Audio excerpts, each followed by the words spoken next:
on parlait tout à l'heure de travail sérieux. À ce propos, nous sommes à Nice et vous donnez tous les deux une conférence tout à l'heure titrée 1914-2023, la longue guerre contre l'Eurasie.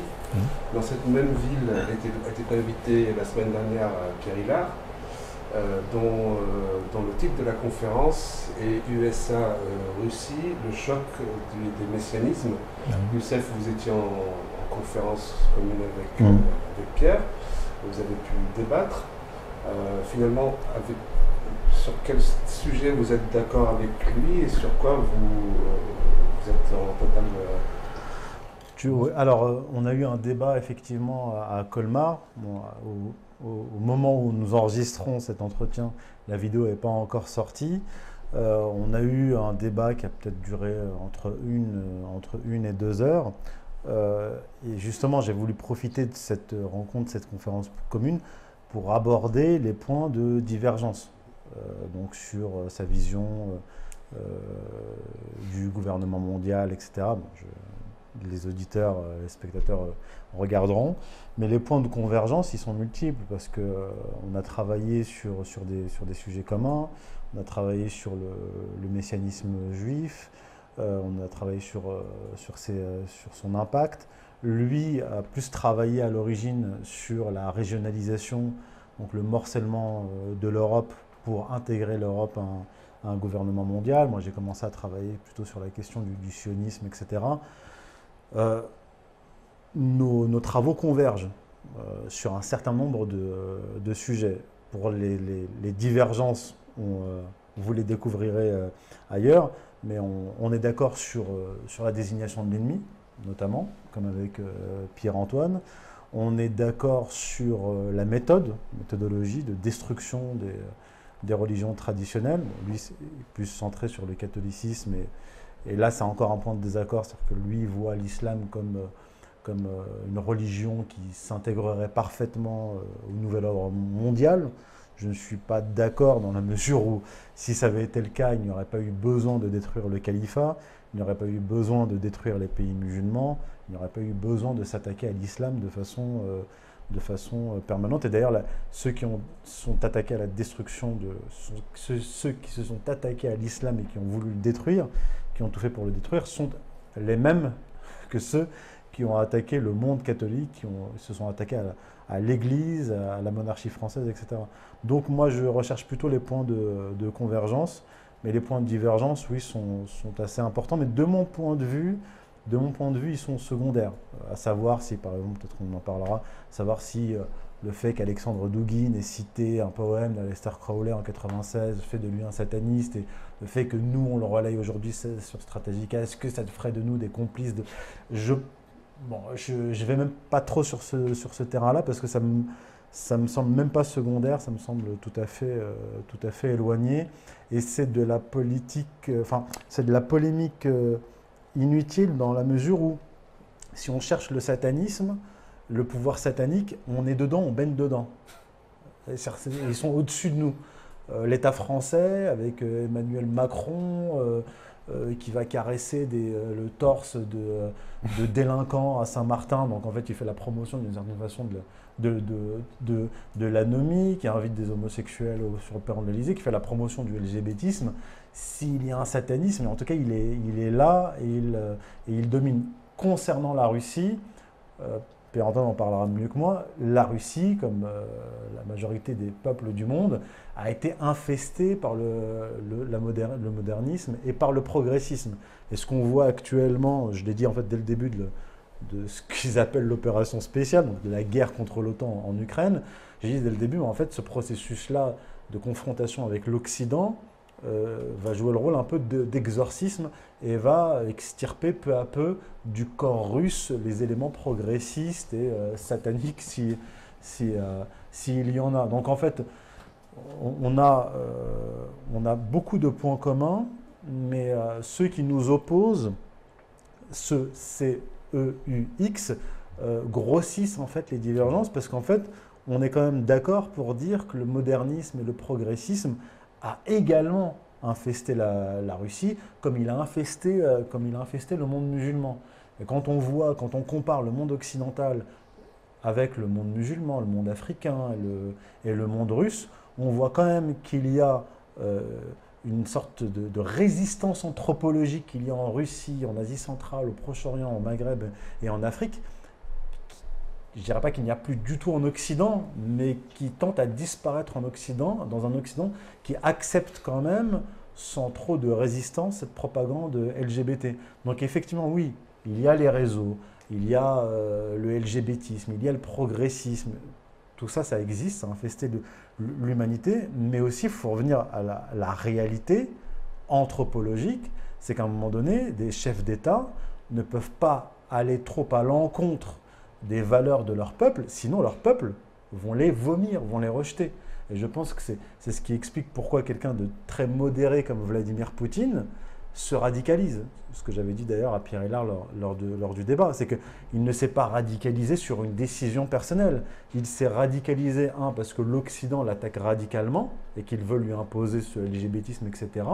Et que la population russe, manifestement, rejette ces valeurs inversées et que lui, d'une certaine façon, il est obligé de s'aligner sur la population russe, sur ses valeurs, au risque d'être, sinon, il serait rejeté, au risque d'être rejeté. Oui, alors, bon, déjà, pour préciser un point, moi, Pierre Hillard, c'est vraiment quelqu'un dont j'admire les travaux et pour qui j'ai un immense respect, même au niveau personnel, c'est une personne vraiment exceptionnelle. Voilà, ceci étant posé, après, sur le principe politique qui nous anime, en fait. Je reviens à cette notion de négantropie. Moi, ce qui m'intéresse, c'est ce qui résiste au chaos. Là où il se trouve, que ce soit un chrétien orthodoxe, un musulman sunnite, un chiite, un boshiman, je sais pas, un aborigène d'Australie, n'importe qui résiste à cette force de dissolution de l'humanité tout simplement et de liquidation de l'humanité.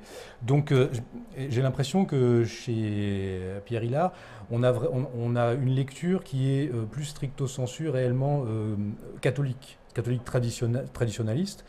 Et donc ça influe sur cette vision-là que finalement, hors l'Église catholique traditionnaliste, on est toujours dans le schisme, voire l'hérésie. Mais sur un principe politique, moi je peux très bien concevoir cette vision-là, mais sur un principe politique, il faut voir ce qui quand même est le moindre mal. Voilà, même si, par exemple, on peut dire, oui, si on prend les écrits de jeunesse d'Alexandre Douguine, où on peut voir effectivement qu'il est assez véhément contre l'Église catholique, mais l'Église catholique déjà polonaise souvent, parce qu'en fait c'est aussi ça, qu'il fait des références même à la maçonnerie en disant il faudrait favoriser une maçonnerie anticatholique en Pologne, mais c'est toujours dans cette idée un petit peu de miner les positions géopolitiques de l'adversaire et donc de l'atlantisme. Après, il y a aussi un aspect de provocation. C'est chez Douguine, surtout chez le Douguine jeune, qui aimait pousser ce genre de... qui a un côté facétieux même en fait, même dans sa jeunesse avec le mouvement national bolchevique et tout, il y avait un côté qui aimait la mise en scène aussi, avec un aspect un peu artistique aussi. Donc ça, et moi ça me choque pas parce que c'est même les avant-gardes culturelles deviennent souvent des avant-gardes politiques dans les mouvements, surtout au XXe siècle, c'est ça qui est intéressant. Si on regarde les débuts du communisme, les débuts du fascisme, les débuts de tous les mouvements politiques anti-libéraux, et moi c'est ça qui m'intéresse en quelque sorte, ont toujours un rapport un petit peu à l'esthétique ou en tout cas à la culture qui est provocateur souvent. Donc je pense que le Douguine jeune était plutôt comme ça, et puis progressivement, de par son rôle politique qu'il a fini par prendre, il a pris un cadre plus traditionnel.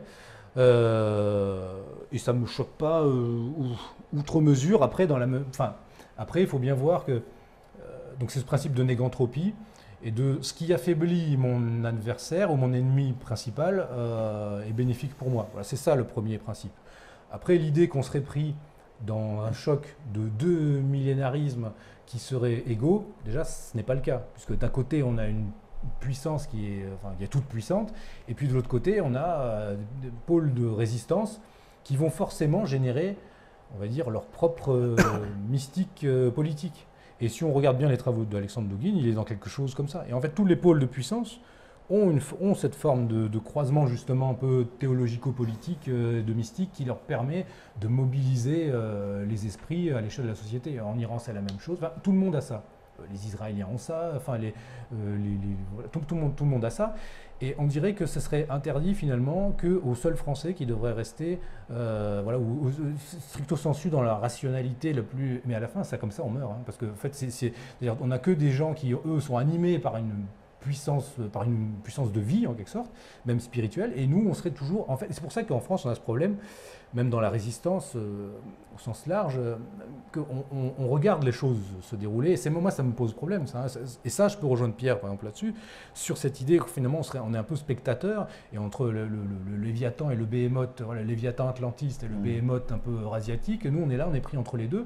Mais j'ai envie de dire, c'est de notre faute. Enfin, on n'a qu'à générer nous-mêmes notre propre volonté de puissance, même spirituelle, et les choses se feront naturellement. On sera pris comme un acteur sérieux, et on ne sera pas écartelé comme ça. Parce que si on va dans ce sens-là, on sera clairement écartelé entre atlantisme et eurasisme. Et on va devenir, voilà, et on sera, si on est un pôle de puissance alternatif, comme avait essayé de le faire à l'époque Chirac, Schröder, avec Poutine, selon un axe Paris-Berlin-Moscou, ben là on arrive, on a de nouveau une colonne vertébrale géopolitique qui nous permet de résister. Sans ça, on sera balayé. Donc après savoir comment, par qui on sera balayé, moi c'est pas ce qui m'intéresse plus. Ce qui m'intéresse plus, c'est comment avoir un levier sur le réel pour agir, y compris un levier spirituel. Sur le plan géopolitique, si on mettait les États-Unis et la Russie sur le même plan, ils ne sont pas du tout sur le même plan parce qu'ils n'ont pas la même histoire, pas la même anthropologie. Il y a une puissance thalassocratique universelle et une autre puissance qui est tellurocratique territoriale, un territoire immense avec seulement 145 millions d'habitants, plus les 6 millions de l'ex-Ukraine, dont 151 millions. On n'est pas du tout face au même danger, entre guillemets. D'ailleurs, jusqu'à présent, les Russes n'avaient ni la capacité, ni la volonté d'imposer un modèle civilisationnel. Depuis l'effondrement du communisme, ils n'ont plus rien à exporter, en réalité. Et à supposer que la Russie soit un danger, entre guillemets, pour résister à ce danger potentiel, il faudrait que l'Europe occidentale, à commencer par la France, s'émancipe de l'escarcelle destructrice des États-Unis. Donc, si on est dans la priorisation de l'ennemi prioritaire, ce sont les États-Unis qui logent les messianistes judéo-protestants qui détruisent l'Europe continentale. Il faut d'abord s'émanciper d'eux et récupérer une souveraineté politique. Et à partir du moment où on récupère une souveraineté politique, là, on peut parler avec la Russie. En plus, la France qui a un arsenal nucléaire. Donc, la Russie n'a pas la capacité d'envahir plus que l'Ukraine, avec 145 millions d'habitants. Elle n'a pas d'idéologie à exporter, parce que l'eurasisme, c'est quand même quelque chose pour intellectuels. Déjà, c'est pour les intellos. L'eurasisme, aller essayer de vendre ça à un Français, c'est inaudible, ça reste quand même un autre monde. Donc la priorité, c'est pour ça que j'ai écrit ce livre, La guerre des États-Unis contre l'Europe, la priorité, c'est de sortir de l'escarcelle de l'hégémon états-unien avant d'aller chercher un éventuel projet impérial, universel de la Russie qui n'existe pas en réalité. Je peux conclure sur une idée peut-être, c'est aussi sur retour à cette idée de romanité. Moi personnellement, c'est peut-être la différence aussi avec Pierre Hillard, j'ai une vision plus extensive de cette romanité. La romanité, entendue vraiment, souvent on l'identifie à l'Église catholique romaine, mais par exemple pour les orthodoxes se considèrent aussi romains, puisque pour eux, l'Empire romain a duré jusqu'à la chute de Constantinople. Et la Russie est donc l'héritière de l'Empire romain, d'où l'idée de troisième Rome. Donc si on a une vision extensive de la romanité, pour moi, est romain ceux qui s'opposent au chaos et au désordre organisé et au millénarisme. Eh bien, dans ce sens-là, la Russie est romaine, elle n'est pas catholique romaine, mais elle est orthodoxe romaine, et elle est donc une partie du catéchone. Certains pourraient dire, peut-être des eurasies, dire non, le catéchone c'est nous, puis vous êtes périphérique. Moi je vois plus ça comme le catéchone, ce sont les restes de romanité dans la postmodernité, que l'on doit unir en faisceau pour résister à cette marée montante et destructrice du chaos globaliste. Messieurs, merci de nous avoir accordé cet entretien. Merci à vous. On rappelle le titre de votre dernier ouvrage. La guerre des États-Unis contre l'Europe et l'avenir de l'État, aux éditions Stratégica, qu'on peut retrouver. Il y aura les liens en description de la vidéo. Et vous, Pierre-Antoine, le prochain livre, justement, sur cette thématique, Société ouverte contre Eurasie, géopolitique du globalisme. Et bien, nous vous souhaitons une bonne conférence commune. Merci. Merci beaucoup. Merci à vous.